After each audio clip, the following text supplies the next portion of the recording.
Hello guys, welcome back to my channel. मैं निशा। आज मैं आप लोगों के लेके आई हूँ जो लोग भी बीपीएससी टायर 3.0 के एग्ज़ाम की तैयारी कर रहे हैं उनके लिए मोस्ट इंपॉर्टेंट हिस्ट्री के आज मैं लेकर आई हूँ आप लोगों के लिए मध्यकालीन भारत का मध्यकालीन इतिहास के क्वेश्चंस। इससे पहले मैं 50 क्वेश्चंस इससे पहले की वीडियो में करा चुकी हूँ और मैंने आपका जो एंशियंट हिस्ट्री थी, जो प्राचीन भारत का प्राचीन इतिहास, वो भी मैं करा चुकी हूँ और मध्यकालीन इतिहास भी करा चुकी हूँ। और आज मैं करा रही हूँ आपका आधुनिक भारत का इतिहास, भारत का आधुनिक इतिहास करा रही हूँ। तो चलिए स्टार्ट कर सकें। इससे पहले मैंने 15 क्वेश्चंस करा चुकी हूँ। ये क्वेश्चंस हमारे एग्जाम में पूछे जा चुके हैं और ये क्वेश्चंस जो है हमारे घटना चक्र बुक से लिए गए हैं। तो चलिए स्टार्ट करते हैं। तो क्वेश्चन नंबर हमारा है 51 है। क्या यहाँ पे कह रहे हैं कि निम्नलिखित में से कौन सा आयोग 1857 के विद्रोह के दमन के बाद भारतीय फौज के नव संगठन से संबंधित है। कह रहे हैं कि निम्नलिखित में से कौन सा आयोग, यहाँ पे आयोग की बात कर रहे हैं।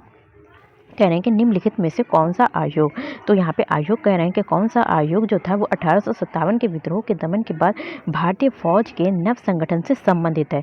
तो कौन सा संबंधित है? हमारा पील आयोग। कौन सा हमारा है? पील आयोग संबंधित है। इसकी अगर डिटेल पढ़ें तो हमारी ये डिटेल दे रखी है। नेक्स्ट हमारा क्वेश्चन है क्वेश्चन नंबर 2 है 52। कह रहे हैं कि नील विद्रोह, कौन सा हमारा विद्रोह है? नील विद्रोह किसके बारे में था? जो नील विद्रोह था वो कौन से किसके बारे में था? तो नील विद्रोह जो था वो किसके बारे में था? हमारा रैयत नील की खेती नहीं करना चाह रहे थे। जो रैयत थे वो नील की खेती नहीं करना चाह रहे थे, पर उनसे एक अमान्य मूल पर जबरदस्ती कराई जा रही थी। कौन सी? नील विद्रोह। इसलिए नील विद्रोह के बारे में पूछा है।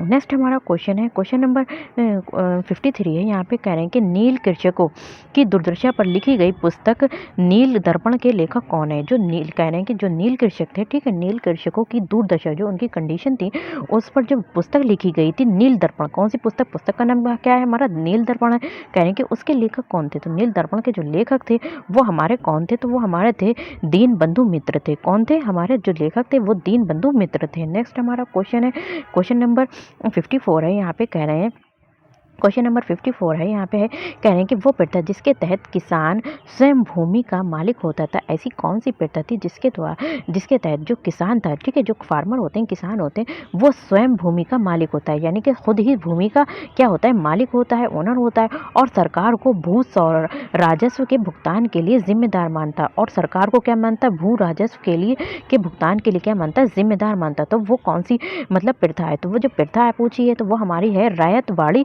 प्रथा। कौन सी है? रैयतवाड़ी प्रथा है। नेक्स्ट हमारा क्वेश्चन है जिसमें देखिए इसकी एक्सप्लेनेशन देखते हैं। तो क्या लिखा है? रैयतवाड़ी प्रथा के अंतर्गत, जो इस प्रथा के अंतर्गत क्या होता है? किसान स्वयं भूमि का मालिक होता है। किसान जो भूमि का मालिक होता है वो खुद होता है किसान, और सरकार को क्या देता है? भू राजस्व के भुगतान के लिए जिम्मेदार माना जाता है। नेक्स्ट हमारा क्वेश्चन है क्वेश्चन नंबर 55 है। यहाँ पे कह रहे हैं कि पागल पंथ की स्थापना किसने की थी? जो पागल पंथ था उसकी जो स्थापना थी, कह रहे हैं कि किसने की थी? तो वो पागल पंथ की जो स्थापना की थी वो किसने की थी? करम शाह ने की थी। किसने की थी? करम शाह ने की थी। अगर इसकी डिटेल पढ़ें तो बहुत ही ज़्यादा लॉन्ग वीडियोस हो जाएगी, इसलिए मैं आपको क्योंकि टाइम कम है और आपका सिलेबस ज़्यादा है। क्वेश्चन नंबर 56 है। कह रहे हैं कि जो फराजी कौन थे? जो फराजी थे वो कौन थे? तो फराजी थे हाजी शरीयत उल्लाह के अनुयायी थे, जो अनुयायी उनको मानने वाले थे। फराजी कौन थे? हाजी शरीयत उल्लाह के अनुयायी थे। इसकी डिटेल पढ़ते हैं। देखिए,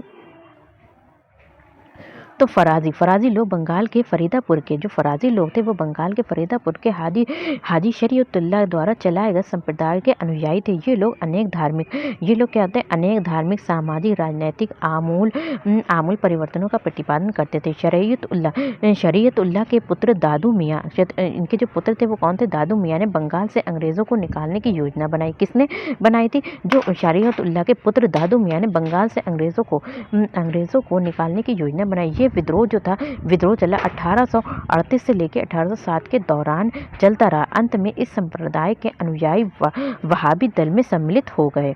नेक्स्ट हमारा क्वेश्चन है क्वेश्चन नंबर 57 है। कह रहे हैं कि फराजी आंदोलन की शुरुआत किसने की थी? फराजी जो आंदोलन, यहाँ पे फराजी यहाँ पे फराजी, तो आंदोलन की शुरुआत किसने की थी? तो फराजी आंदोलन की जो शुरुआत की थी वो हमारे किसने की थी? हाजी शरीयतुल्लाह ने की थी। किसने की थी? शरीयतुल्लाह ने की थी। नेक्स्ट हमारा क्वेश्चन है क्वेश्चन नंबर 58 है। कह रहे हैं कि कूका आंदोलन, जो कूका आंदोलन को किसने संगठित किया था? तो कूका आंदोलन, जो कूका आंदोलन तो था उसको किसने संगठित किया था? तो कूका आंदोलन को जो संगठित किया था वो किसने किया था? हमारा गुरु राम सिंह ने किया था। किसने किया था? गुरु राम सिंह ने किया था।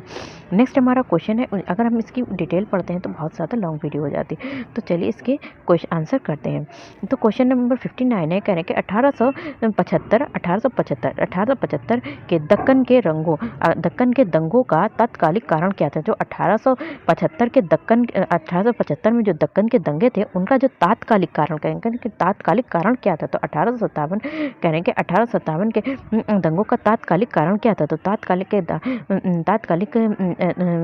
1875 के दक्कन के दंगों का तात्कालिक जो कारण था वो क्या था? महाजनों के द्वारा ऊंची ब्याज दर। क्या था? महाजनों के द्वारा जो था ब्याज की दर जो थी वो ऊंची ज़्यादा थी।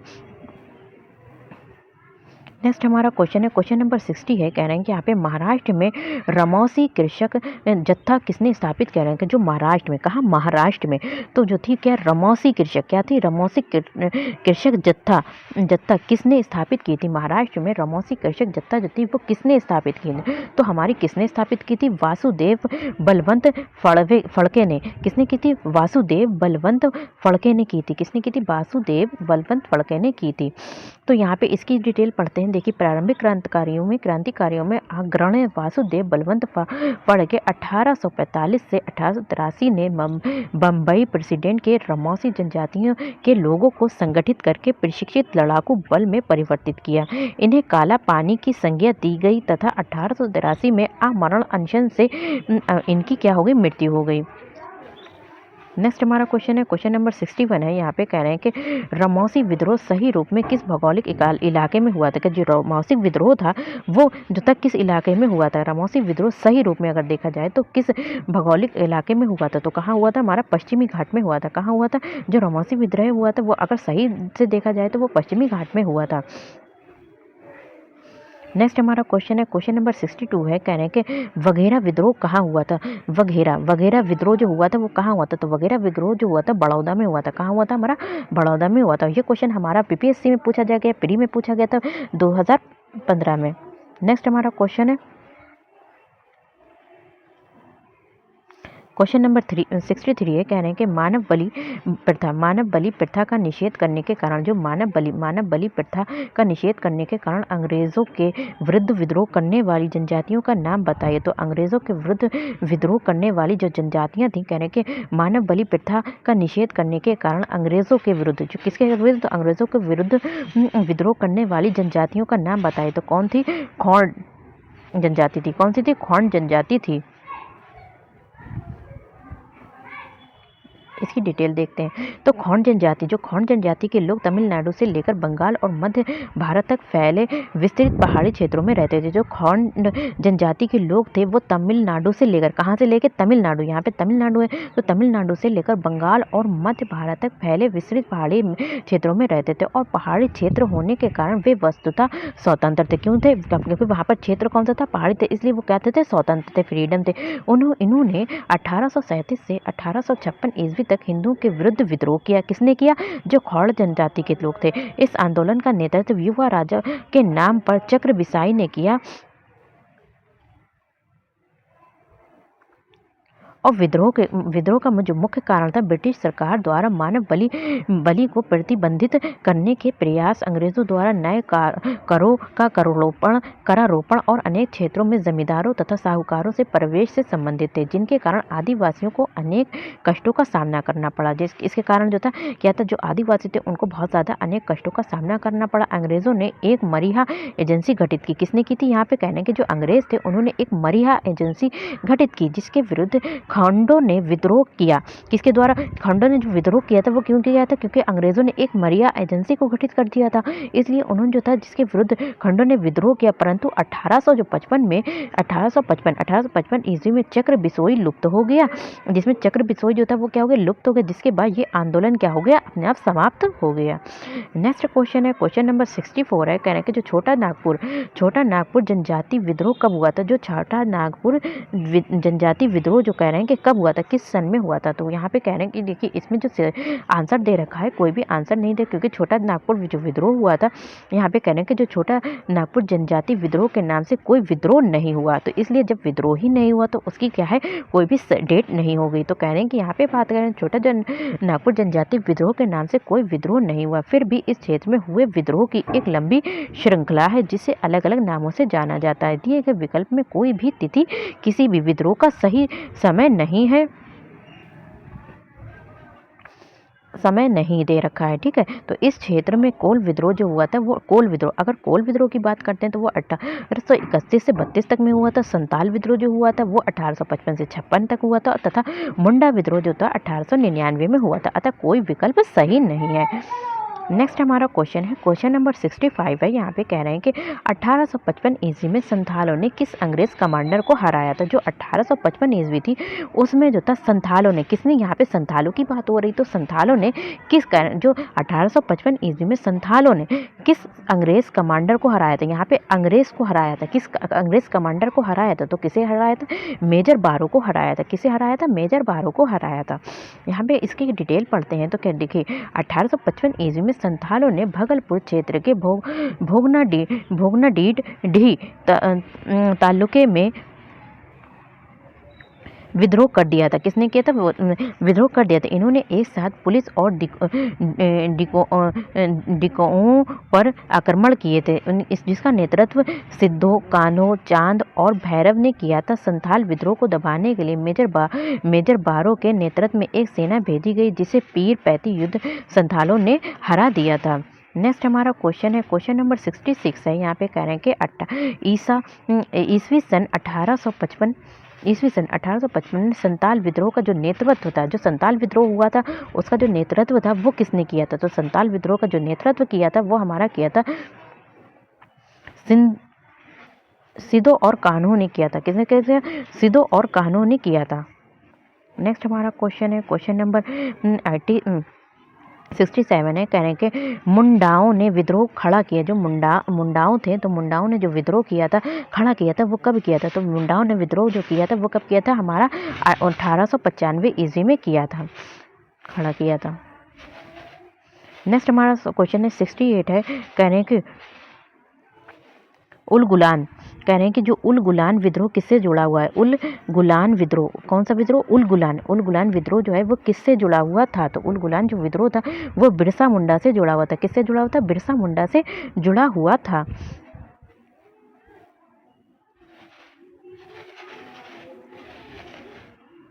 कह रहे हैं कि बिरसा मुंडा का कार्य क्षेत्र कौन सा था। तो बिरसा मुंडा का जो कार्य क्षेत्र वो था वो क्या था, रांची था।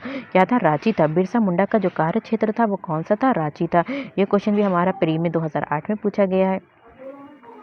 अगर हम इसकी डिटेल पढ़ते हैं, देखिए बिरसा मुंडा का कार्य क्षेत्र रांची से लेकर भागलपुर था। यहाँ पे बिरसा मुंडा की बात अभी हो रही थी, उसका जो कार्य क्षेत्र था वो कहाँ से था, तो रांची से लेकर भागलपुर तक था। बिरसा मुंडा का मुख्य उद्देश्य, उनका मेन ऑब्जेक्टिव क्या था, तो बिरसा मुंडा का मुख्य उद्देश्य जनजातियों में समाज सुधार करना एवं उन्हें ब्रिटिश सत्ता से दूर रखना था। किसका उद्देश्य था, ये सब बिरसा मुंडा का उद्देश्य था कि जो जनजातियों में समाज सुधार करना, जनजातियों में जो समाज में सोसाइटी में सुधार करना एवं उन्हें ब्रिटिश सत्ता से, यानी ब्रिटिश सरकार से क्या करना, ब्रिटिश सत्ता से दूर रखना। बिरसा ने अनेक देवताओं की पूजा को छोड़कर अपने अनुयायियों से एक ईश्वर की पूजा की। उन्होंने क्या किया, अनेक देवता, लोग जो थे बहुत सारे देवताओं को पूजते थे, पर इन्होंने क्या किया कि ईश्वर जो है वो क्या है, से एक ईश्वर की पूजा करने को आह्वान किया कि ईश्वर एक है, उसकी पूजा करो। मुंडा विद्रोह को दबाने के लिए ब्रिटिश सरकार ने सैनिक शक्ति का प्रयोग किया, और मुंडा जो विद्रोह था उसको दबाने के लिए ब्रिटिश सरकार ने क्या किया, बहुत सारे सैनिक शक्ति का प्रयोग किया।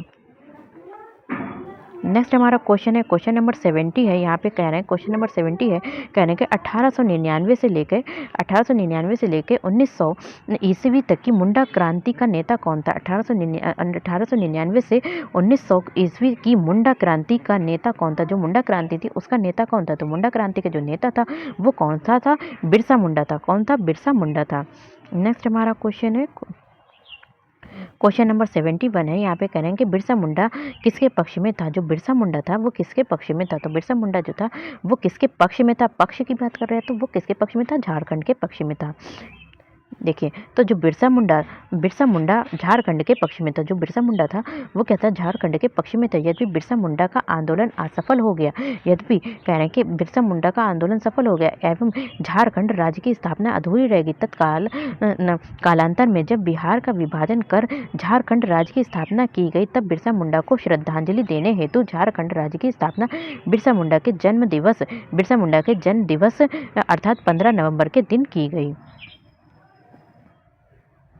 नेक्स्ट हमारा क्वेश्चन है, क्वेश्चन नंबर 72 है कि यहाँ पे कह रहे हैं कि 1831 में बुद्धो भगत के नेतृत्व में कोल विद्रोह किस क्षेत्र में हुआ था। कह रहे हैं कि 1831 के बुद्धो भगत के नेतृत्व में, बुद्धो भगत के नेतृत्व में कोल विद्रोह हुआ था, वो कह रहे हैं कि किस क्षेत्र में, किस एरिया में हुआ था। तो 1831 में बुद्धो भगत के नेतृत्व में, किसके नेतृत्व में, बुद्धो भगत के नेतृत्व में। और कोल विद्रोह जो था किस क्षेत्र में हुआ था, किस एरिया में हुआ था। तो क्या हुआ था, सिंहभूम में हुआ था। कहाँ हुआ था, सिंहभूम में हुआ था कोल विद्रोह। हौज विद्रोह हुआ था। कह रहे हैं कि यहाँ पे कह रहे हैं कि हौज विद्रोह कब हुआ था। तो हौज विद्रोह हुआ था हमारा 1820 से लेके 21 के दौरान हुआ था। 1820 से 21 के दौरान कौन सा विद्रोह हुआ था, हमारा हौज विद्रोह हुआ था। कौन सा था, तो हौज विद्रोह जब हुआ था वो कब हुआ था, हमारा 1820 से लेके 21 के दौरान जो था वो हमारा कौन सा विद्रोह हुआ था, हमारा हौज विद्रोह हुआ था। अब इसकी बात करते हैं, देखिए इससे आपको लर्न भी हो जाएगा। तो हौज विद्रोह जो हमारा हुआ था वो कब हुआ था, 1820 से 21 ईस्वी में हुआ था, जिसका केंद्र संथाल परगना था। और जो इसका केंद्र था, ठीक है, इसका अगर केंद्र की बात करें तो संथाल परगना था। नेक्स्ट हमारा क्वेश्चन है, क्वेश्चन नंबर 74 है। यहाँ पे कह रहे हैं कि किस स्थान पर आदिवासियों ने अंग्रेजों के खिलाफ विद्रोह किया था। कौन से स्थान पर, जो आदिवासी ने, कह रहे हैं कि किस स्थान पर, यहाँ पे स्थान बताना है हमें। तो आदिवासियों ने अंग्रेजों के खिलाफ विद्रोह किया था। आदिवासी थे उन्होंने किसके, अंग्रेजों के खिलाफ विद्रोह किया था। तो कौन से स्थान पर किया था, हमारा विद्रोह किया था जो,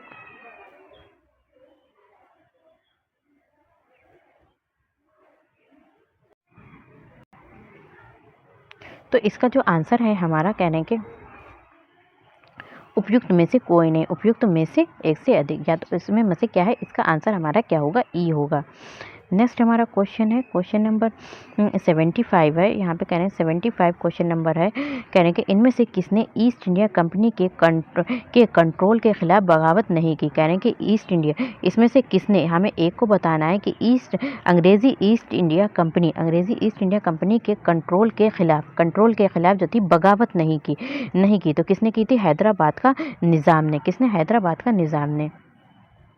हैदराबाद के निज़ाम को छोड़कर उपयुक्त सभी जितने भी 4 ऑप्शन दिए हैं, विजयनगरम के राजा, तमिलनाडु के पोलीगार तथा त्रावणकोर के दीवान वेलथम्पी ने ब्रिटिश ईस्ट इंडिया कंपनी के नियंत्रण के खिलाफ विद्रोह किया था। बाकी सबने क्या किया था, विद्रोह किया था, लेकिन हैदराबाद के जो निज़ाम को छोड़कर बाकी सभी ने क्या किया था, विद्रोह किया था।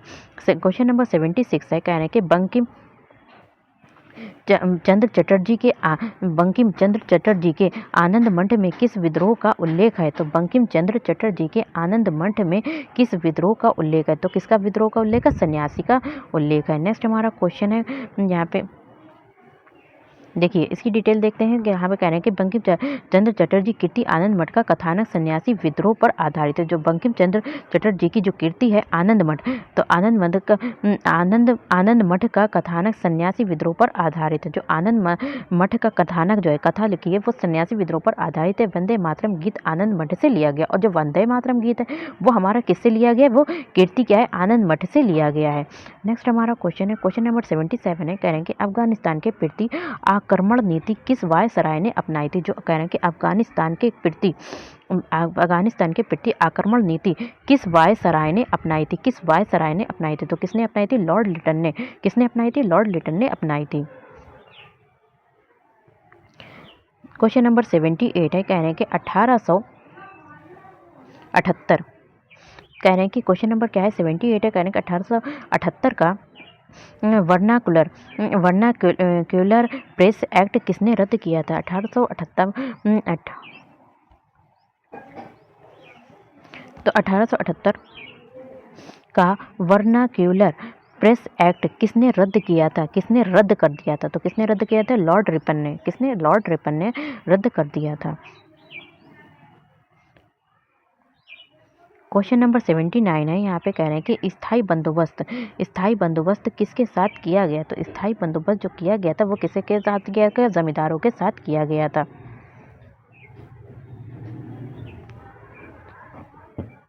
बिहार में क्वेश्चन नंबर 80 है। यहाँ पे कह रहे हैं कि बिहार में परमानेंट सेटलमेंट, तो कहा है बिहार में, कहा बिहार में परमानेंट सेटलमेंट लागू करने का कारण था। तो क्या लागू करने का कारण क्या था? तो बिहार में परमानेंट सेटलमेंट लागू करने का जो कारण था वो क्या था? भू राजस्व का राजस्व निर्णय करना। क्या था? भू राजस्व का राजस्व निर्णय करना।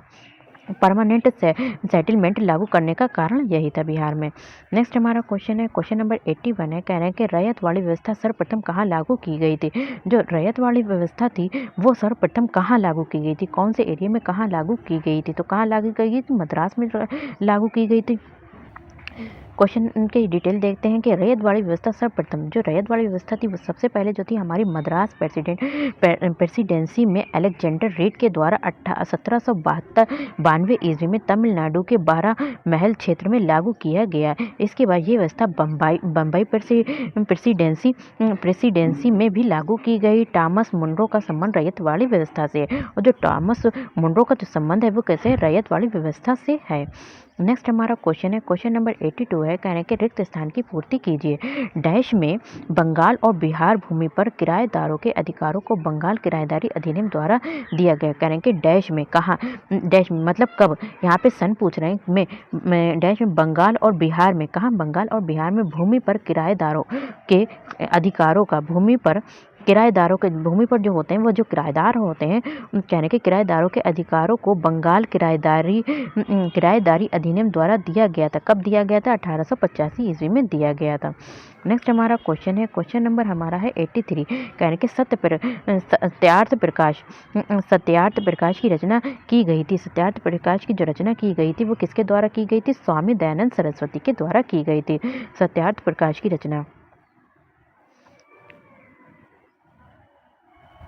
क्वेश्चन नंबर 84 है। कहने के अमृत बाजार पत्रिका की स्थापना किसने की थी? तो कौन सी अमृत बाजार पत्रिका, किसकी? अमृत बाजार पत्रिका की जो स्थापना जो थी वो किसने की थी? शिशिर कुमार, किसने की थी? शिशिर कुमार घोष ने की थी। किसने की थी? शिशिर कुमार घोष ने की थी। देखिए, अमृत बाजार पत्रिका की स्थापना मोतीलाल घोष तथा, इसमें मोतीलाल घोष तथा शिशिर, अगर मोतीलाल भी आ जाए और शिशिर दोनों आ जाए तो आप दोनों भी आ सकते हैं, दोनों तो नहीं, लेकिन अगर इन दोनों में से कोई एक आए तो आप लगा सकते हैं। तो मोतीलाल घोष तथा शिशिर कुमार घोष ने 1868 में कलकत्ता में की थी। प्रारंभ में ये बंगाली भाषा में प्रकाशित होती थी। तो पहले जो थी ये क्या में होती थी? जो पत्रिका थी अमृत बाजार पत्रिका जो थी पहले जो थी वो किसमें हमारी में प्रकाशित हुई थी? तो वो हुई थी हमारी जो बंगाली भाषा में, किसमें? बंगाली भाषा में प्रकाशित हुई तथा 1878 ईस्वी में देशी भाषा प्रेस अधिनियम से बचने के लिए रातों रात अंग्रेजी भाषा में रूपांतरित हो गई। गिरीश चंद्र घोष ने बंगाली का प्रकाशन 1862 ईस्वी में शुरू किया, जिसे 1879 में एस एन बनर्जी ने ले लिया। हिंदू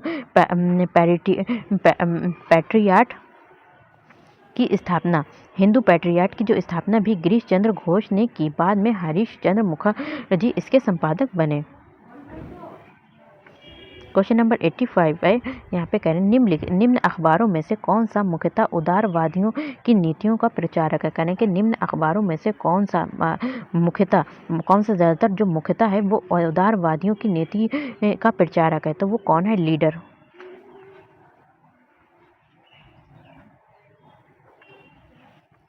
क्वेश्चन नंबर 86 है। कहने के 19वीं शताब्दी के धर्म एवं समाज सुधार आंदोलनों ने जनसंख्या के किस वर्ग को मुख्यतः आकर्षित किया? करें कि जो 19वीं शताब्दी के धर्म एवं समाज सुधार आंदोलनों ने जनसंख्या के किस वर्ग को मुख्यतः आकर्षित किया था? तो किसे आकर्षित किया था जनसंख्या के? तो इसमें जो हमारा आंसर है तो वो हमारे क्या है? बुद्धिजीवी, ठीक है। और सेकंड हमारा क्या है? नगरीय उच्च जातियों को। और थर्ड हमारा क्या है? हमारा निर्धन सर्वसाधारण वर्ग को। किसे किया था? बुद्धिजीवियों को किया था, नगरीय उच्च जातियों को किया था, निर्धन सर्वसाधारण वर्ग को किया था। तो हमारा जो आंसर हो जाएगा तो हमारा क्या होगा? हमारा फर्स्ट होगा और सेकंड और थर्ड। क्वेश्चन नंबर 87 है, कह रहे हैं कि भारतीय पुनर्जागरण आंदोलन के पिता कौन है? कौन भारतीय पुनर्जागरण आंदोलन के जो पिता हैं, फादर हैं, वो कौन है? तो भारतीय पुनर्जागरण आंदोलन के जो पिता हैं वो हमारे कौन है? राजा राम मोहन राय हैं। नेक्स्ट हमारा क्वेश्चन है क्वेश्चन नंबर 88 है। देखिए इसकी डिटेल देखते हैं कि कह रहे हैं कि राजा राम मोहन राय को भारतीय पुनर्जागरण का पिता कहा जाता है। तो भारतीय पुनर्जागरण का जो पिता कहा जाता है वो किसे कहा जाता है? तो हमारा राजा राम मोहन राय को किया जाता है। भारतीय राष्ट्रवाद का जो पैगंबर, भारतीय राष्ट्रवाद का पैगंबर, अतीत और भविष्य के मध्य सेतु, भारतीय राष्ट्र का जनक, आधुनिक भारत का पिता, प्रथम आधुनिक पुरुष तथा युगदूत कहा जाता है। देखिए राजा राम मोहन राय को क्या कहा जाता है? भारतीय पुनर्जागरण का पिता कहा जाता है। अगर आ जाए भारतीय राष्ट्रवाद का पैगाम, तब भी वो हमारे कौन होंगे? राजा राम मोहन राय ही होंगे। अतीत और भविष्य के मध्य सेतु, तो भी कौन होंगे? हमारा राजा राम मोहन राय होंगे। और भारतीय राष्ट्रवाद का जनक राजा राम मोहन राय, इसका आंसर भी होगा। आधुनिक भारत के पिता राजा राम मोहन राय और प्रथम आधुनिक पुरुष तथा युगदूत कहा गया है। तो इन सब ये सब जो है वो किसे कहा गया? हमारा राजा राम मोहन राय को कहा गया है। नेक्स्ट हमारा क्वेश्चन है क्वेश्चन नंबर 88 है। यहाँ पे कहने के निम्नलिखित में से कौन आत्मीय सभा के संस्थापक थे? तो आत्मीय सभा के जो संस्थापक थे वो हमारे कौन थे? आत्मीय सभा के संस्थापक थे। तो कौन थे? हमारे राजा राम मोहन राय थे। तो देखिए ऊपर पूछा गया है कि आत्मीय सभा के संस्थापक, तो यहाँ पे नहीं है। आत्मीय सभा के संस्थापक भी हमारे कौन है? राजा राम मोहन राय हैं। नेक्स्ट हमारा क्वेश्चन है क्वेश्चन नंबर 80। यहाँ पे क्वेश्चन नंबर है क्या है हमारा? 89 है। कह रहे हैं कि ब्राह्मण समाज, जो ब्राह्मण समाज थे उसकी स्थापना हुई थी, वर्ष बात पूछ रहे हैं। तो ब्राह्मण समाज की जो स्थापना हुई थी वो हमारी कब हुई थी? तो इसमें कोई भी आंसर नहीं देखा। देखिए इसका डिटेल पढ़ते हैं। तो राजा राम मोहन राय ने 20 अगस्त 1828 को ब्राह्मण समाज की स्थापना की थी। कब की थी? 1828 को। लेकिन इसमें कोई भी डेट 1828 नहीं दी है। तो क्या दी है? 1827 दे रखी, 31 दे रखी, 29 और 43 दे रखी। लेकिन जो राजा राम मोहन राय ने जो थी 20 अगस्त 1828 को ब्राह्मण समाज की क्या की थी? स्थापना की थी।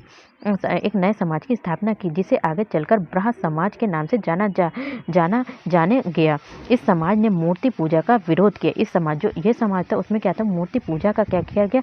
जो मूर्ति की पूजा करते थे उनका क्या किया गया? विरोध किया गया और एक ब्राह्मण की पूजा का उपदेश दिया गया। किसमें के ब्राह्मण की पूजा करो, मूर्ति पूजा ना करो। ये ऐसे लोगों की जमानत थी जो ईश्वर की एकता में विश्वास रखते थे और मूर्ति पूजा से अलग रहते थे।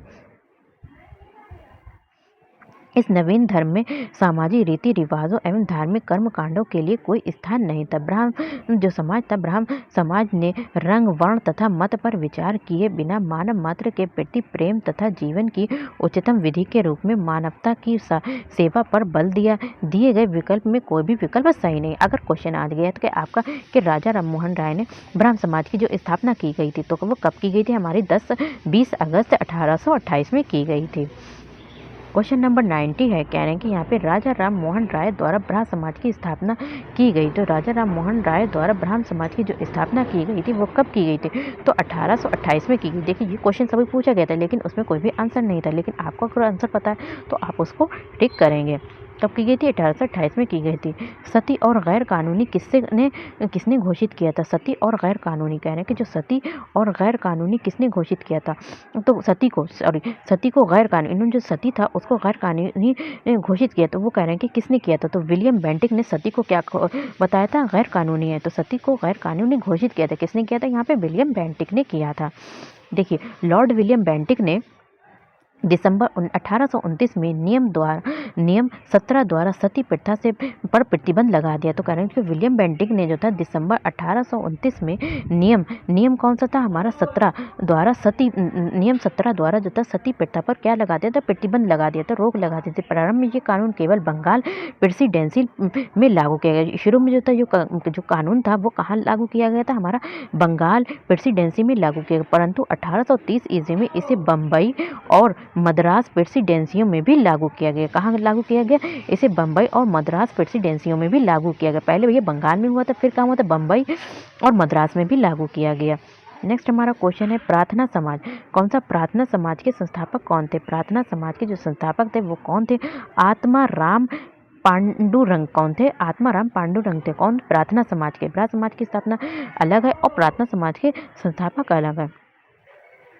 नेक्स्ट देखिए इसकी डिटेल अगर पढ़ते हैं तो प्रार्थना समाज की स्थापना कब हुई थी? हमारे ईस्वी में बम्बई में आचार्य केशव चंद्र सेन के प्रेरणा से आत्मा राम पांडुरंग द्वारा की गई थी। महादेव गोविंद नाडे इस संस्था से 1869 ईस्वी में जुड़े और इस संस्था का जो उद्देश्य था वो क्या था?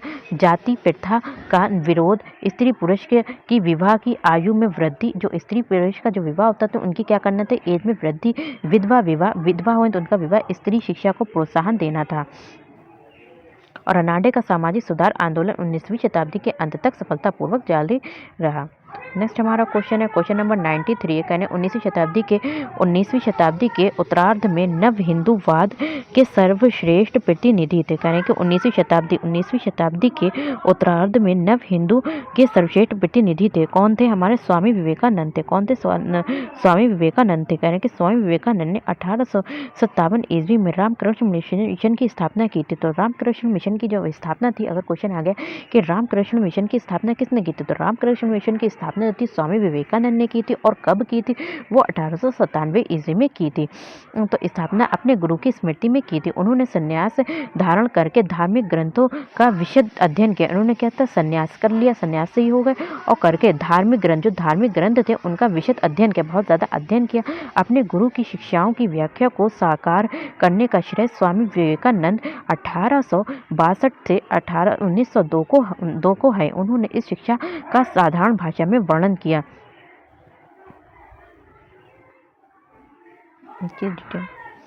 फिर आती क्वेश्चन नंबर 94 है। यहाँ पे कह रहे हैं कि इनमें से किसने 1893 में शिकागो में आयोजित धर्म संसद में भाग लिया था? तो कह रहे हैं कि इनमें से किसने, कह रहे हैं कि नीचे जो दे रखे हैं लोग, उनमें से किसने जो था वो 1893 में शिकागो में, 1893 में, और दूसरी बात क्या है, एक तो 1893 में, दूसरी क्या कह रहे हैं शिकागो में आयोजित धर्म संसद में भाग लिया था। तो किसने लिया था? स्वामी विवेकानंद ने लिया था। नेक्स्ट हमारा क्वेश्चन है, क्वेश्चन नंबर 95 है। कहने के स्वामी विवेकानंद ने रामकृष्ण मिशन की स्थापना की थी। तो रामकृष्ण की जो स्थापना हुई थी, अभी ऊपर था क्वेश्चन के स्वामी विवेकानंद वाला, तो वही क्वेश्चन यहाँ पर भी पूछा गया है कि स्वामी विवेकानंद ने रामकृष्ण मिशन की स्थापना जो थी वो कब की थी, किस वर्ष में की थी? 1857 ईस्वी में की थी। दयानंद सरस्वती द्वारा स्थापित है। तो जो दयानंद सरस्वती द्वारा स्थापित है, क्या है? दयानंद सरस्वती द्वारा जो स्थापित है वो क्या है? हमारा आर्य समाज। क्या है? आर्य समाज स्थापित है। क्वेश्चन नंबर 97 है। कह रहे हैं कि किसने 1873 में सत्य शोधक समाज की स्थापना थी? कह रहे हैं कि किसने 1873 में सत्य शोधक समाज की स्थापना की थी। सत्य शोधक समाज की जो स्थापना की थी, जो आपने किसने की थी? ज्योतिबा फूले ने की थी। आप लोग अपने कॉपी में नोट्स बना सकते हैं और उसमें डेट डाल के और किसने किस समाज की स्थापना की उसको राइट कर सकते हैं, ताकि आपके एग्ज़ाम के समय आप रिवीजन कर सकें टाइम। क्वेश्चन नंबर 98 है। कहने के सत्य शोधक समाज की स्थापना किसने की थी? तो सत्य शोधक समाज की स्थापना जो थी वो किसने की थी? ज्योतिबा फूले ने की थी। देखिए क्वेश्चन घुमा के पूछ सकते हैं, कभी कभी सत्य शोधक समाज की स्थापना किसने की? तो ज्योतिबा फूले ने। या फिर ऐसे क्वेश्चन पूछ सकते हैं कि ज्योतिबा फूले ने किस समाज की स्थापना की? ज्योतिबा फूले ने किस समाज की स्थापना की? सत्य शोधक की। क्वेश्चन नंबर 99 है। कहने के थियोसॉफिकल सोसाइटी की स्थापना किसने की थी? किसने की थी? थियोसॉफिकल सोसाइटी की जो स्थापना की थी वो किसने की थी? Madam H.P. ब्लैटवेस्की ने। किसने की थी? Madam H.P. ब्लावेट्स्की ने। किसने की थी? ब्लावेट्स्की ने की थी। Madam H.P. ब्लावेट्स्की ने की थी। फिर आता है हमारा क्वेश्चन नंबर 100 है। कौन सा इसका आंसर? तो कह रहे हैं कि भारतीय राष्ट्रीय कांग्रेस की प्रथम महिला अध्यक्ष कौन सी? कहने के भारतीय यानी कि इंडिया में, ठीक है। राष्ट्रीय कांग्रेस की प्रथम महिला, यहाँ पे कहने के प्रथम महिला अध्यक्ष। तो भारतीय राष्ट्रीय कांग्रेस की प्रथम महिला अध्यक्ष कौन थी? कौन सी महिला कौन सी थी? यहाँ पे प्रथम महिला बताया, और अध्यक्ष कौन थी? तो कौन थी? हमारी श्रीमती एनी बेसेंट। कौन थी? श्रीमती एनी बेसेंट थी। तो वीडियो पसंद आए तो like share subscribe my channel. Thank you. Have a nice day.